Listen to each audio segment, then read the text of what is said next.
Hey everyone, Scott here for drummerslike.net, and today we're going to talk about hi-hat patterns or ride cymbal patterns, okay? And I got this exercise from watching Carter Beauford play and listening to him a lot. He's one of my favorite drummers, and honestly, out of all the drummers on the planet, I've probably listened to him the most. He's an amazing drummer for Dave Matthews Band. If you don't know who he is, you should definitely go check him out. His name is Carter Beauford. But anyways, let's dive right in. So I look at hi-hat patterns or ride cymbal patterns in a couple different ways. And I got it from Carter Beauford, but I broke down what he's doing. So there's one-note patterns, two-note patterns, three-note patterns, and four-note patterns. Obviously, four-note patterns would be 16th notes. So today we're just going to focus on our one-note patterns. Okay, so let's get started. So our first pattern is just going to be quarter notes falling on each count. So we're going to be in 4/4, and our quarter notes are just going to be falling 1, 2, 3, 4. 1, 2, 3, 4. 1, 2, 3, 4. 1, 2, 3, 4. So our next exercise, we're going to take still the 16th note grouping of 4, and we're going to move one over to the second partial, okay? So we're going to be on the E now. And if you want to count it another way, you can say takadimi. So it would be on the ka. So let's count. I'm going to count it 1 E and okay? So it's going to sound like this. 1 E and 2 E and 3 E and 4 E and 1 E and 2 E and 3 E and 4 E and 1. Our third exercise is we're going to move it one more over. So we have our group of third. We've done the first, second. Now we're on the third, okay? That's going to fall on the and. And again, I'm going to count 16th notes. 1 E and 2 E and 3 E and 4 E and 1 E and 2 E and 3 E and 4 E and 1. Okay, in our final exercise, we're going to play on the fourth partial of the 16th note. So 1 E and okay? I'm going to count out loud. 1 E and 2 E and 3 E and 4 E and 1 E and 2 E and 3 E and 4 E and.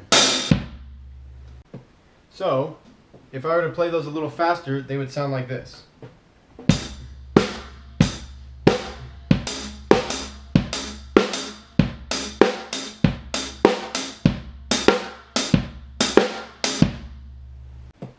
Now, once that becomes comfortable, you can improvise with it.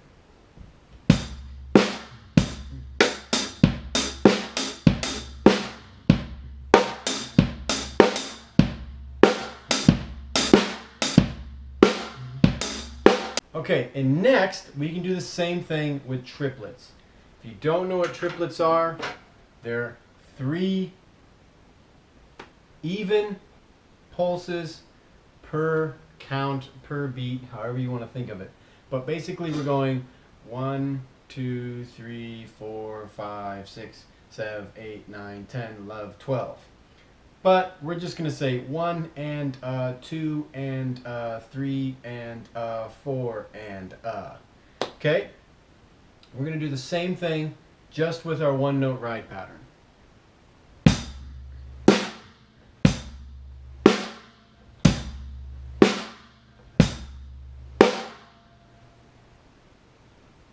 Now, the second partial. 1 and 2 and 3 and 4 and 1 and 2 and 3 and 4 and 1 and 2 and 3 and 4 and 1. Now, with the third partial. 1 and 2 and 3 and 4 and 1 and 2 and 3 and 4 and 1 and 2 and A 3 and a 4 and a 1. Now once this is in your playing, again you'll be able to mess around with it a little bit.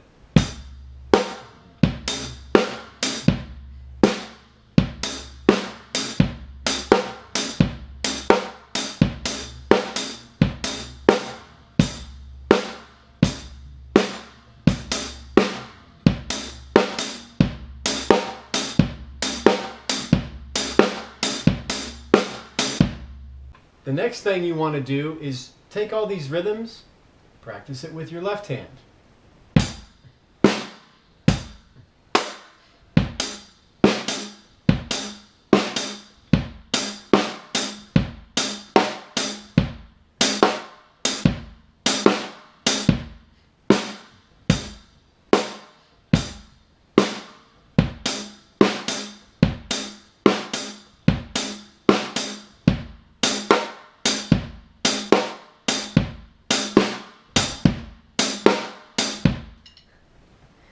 So a reason why you want to practice these with your weak hand as well is because just adaptability. You never know when you might have to pull that out on a gig or with a song. 2, it's going to make you more creative because now you have this extra skill set that, hey, you know, I can play this on the hi-hat or in between the hi-hat and ride because my left hand is now used to doing those patterns. 3 is it's just going to help further ingrain this into your ear while developing your weaker hand at the same time. And I'm all about having options and adaptability in your playing. So you need to practice this one with both hands. It's just going to help you in the long run. So if you do it once with your right hand, do it once with your left hand, and then move on to the next exercise. And to recap one last time, all of these patterns will do a few things for you. 1, they train your ears to hear all these different rhythms, all the different partials. 2, they open you up to more accents on your ride cymbal patterns. And this is just the first step. This is just one note patterns. 3, you'll notice that it really opens up your playing because now you can be a little bit more syncopated with your ride cymbal pattern while maintaining a pocket, which is a huge thing if you're playing funk, if you're playing jazz, even if you're playing rock, you can throw some of that stuff in there. And that's the great thing about Carter Beauford's playing is he kind of tosses this in there. It adds a little flavor and a little bit more texture to what he's doing. And it just can spice up something that's very simple. And all of a sudden people go, oh man, that's a little bit more funky than it was. Okay? So definitely take this home, practice it, have a lot of fun. Thank you for joining me. And we will expand upon this topic more in our next lesson. Okay? Take care and go practice.